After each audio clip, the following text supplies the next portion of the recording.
You know what we're watching today? No. My nose is itchy. I'll give you a hint. Size doesn't matter. I don't know. We're watching Ant-Man and Wasp. I totally didn't know that. Alright, let's go. Alright. No, you're not coming up. Where's Neven? Sorry. $20. There he is. Neven's right there.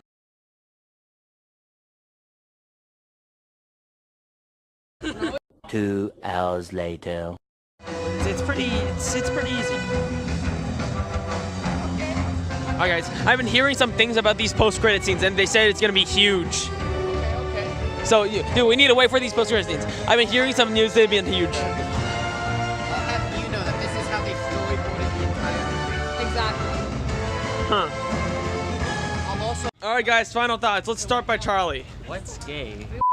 Gay? No, it's amazing. Alright. Oh yeah. Okay. There's some good. It took me until halfway through the movie to realize the Wasp was the girl. I thought the movie was Ant-Man versus the Wasp. I see. I was disappointed. Thank you very much, Aladdin Dio. My favorite actor has to be. Not actor. My favorite person in the production was. What was their name? Aladdin Dio. Very well. Okay. Yeah. A fun movie. Not best movie, but fun movie. It wasn't good. It was fine. Ant-Man and the Wasp. I don't like wasps, first of all, because I had bad memories with wasps when I was a child. But anyways, that aside, this movie is the movie right after Infinity War where all the crazy shenanigans happened. And right now, this is going to be the non-spoiler section. Non-spoilers. So, let's get into the non-spoilers talk. Now, this movie follows after the events of Civil War, where Scott gets into home arrest because he's been working with Cap and all the airport battle and all that. He violates Sokovia Accords, and so he is in house arrest and he's playing with his daughter. And the entire premise of the movie here is it's a heist movie. That's what it's been labeled as, and they're apparently stealing this lab, and there's these characters that are trying to get this the lab of Hank Pym. It's a heist movie where three sides: the Ghost, the villain, Ant-Man, the Wasp, and Hank Pym. They're trying to get this lab too, and there's also the villain. Those guys. I still don't remember their name. I don't think they're that memorable, but they're there. They're there. And not only is the movie about stealing this object, but they have different purposes for this building here. Such as, this is pretty obvious, but Hank Pym and Hope Van Dyne are trying to find her mother and Hank's wife, Janet Van Dyne, who has been stuck in that quantum realm from back into the first movie, where she got stuck in there trying to defuse a nuclear bomb, and she saved a lot of people, but she got stuck permanently in the quantum realm. That's about it for the non-spoiler section. Overall, the movies, it's a good watch, it's a fun watch, but now let's dive into spoilers. Now, the Ghost character, let's talk about her first, because there's this thing with the Marvel villains where they're slowly getting more and more relatable. Each character, Thanos, Killmonger, Falcon, the Raven, not the Falcon. These are all villains that are memorable because you feel for them and you can see where they're coming from. Unlike, let's see here, for example, the Dark Elves. They're bad. That was a bad movie. Thor: The Dark World is a bad movie. But, nevertheless, this is, the Ghost is a character that's compelling because you realize that the reason that she wants to steal this lab is because she's been suffering pain her entire life. Even that might be selfish, but since you feel so much pain your entire life, why wouldn't you be selfish? No one care to help you. Some people kill your parents. Like, you kind of relate to that, but it just doesn't make sense why she's so impatient, maybe because of the pain she's feeling, but she just seems kind of like a douche sometimes. But nevertheless, she is. She on the villain tiers of villains, she's like here. She's slightly above the mediocre Marvel villains, but not as good as stuff like Killmonger or Thanos.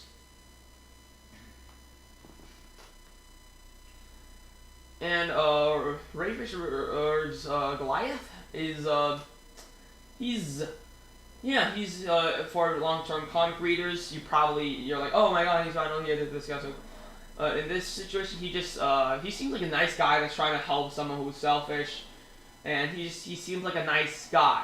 He's a nice guy, and he's there, and he doesn't affect the movie too much, but he kind of a little. So I guess he's just there as a character.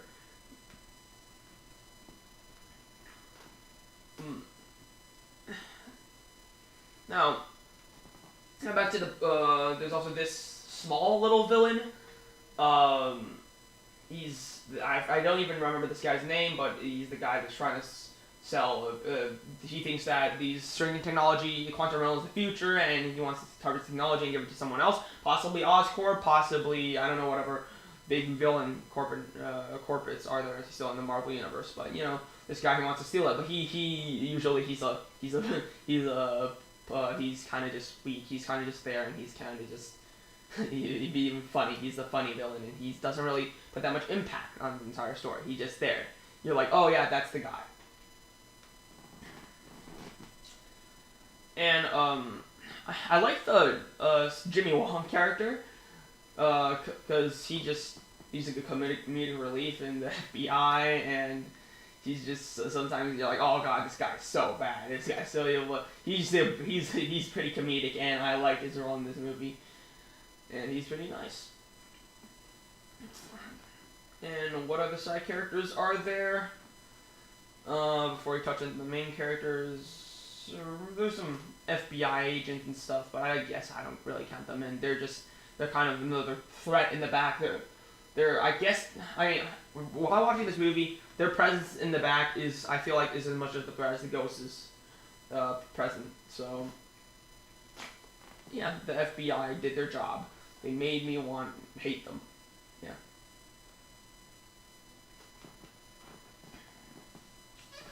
So now let's move on to the actual main characters. First of all, Scott as Ant-Man, great character, great comedy, and especially Scotland's daughter. It's been setting up that she'll be something more important in the future, because she wants to be a hero throughout this entire thing, and there's also been rumors of a recasting of her daughter, and that is a 16-year-old that will be appearing in Infinity War. Maybe Infinity War Part 2 or Avengers 4. So this is teasing maybe there's going to be a time jump between Infinity War and Avengers 4. Let's talk about the Wasp. Hope Van Dyne. I really like how they did all the action scenes with her. Her suit was pretty amazing. Her stunts were amazing. It was visually pleasing to watch, and you can really see her expression through the mask because of how they shot her face in that situation. And I like her character. I like her attitude, and overall, I think she's good. Yeah. Also, Hank Pym. Hank Pym's a good character.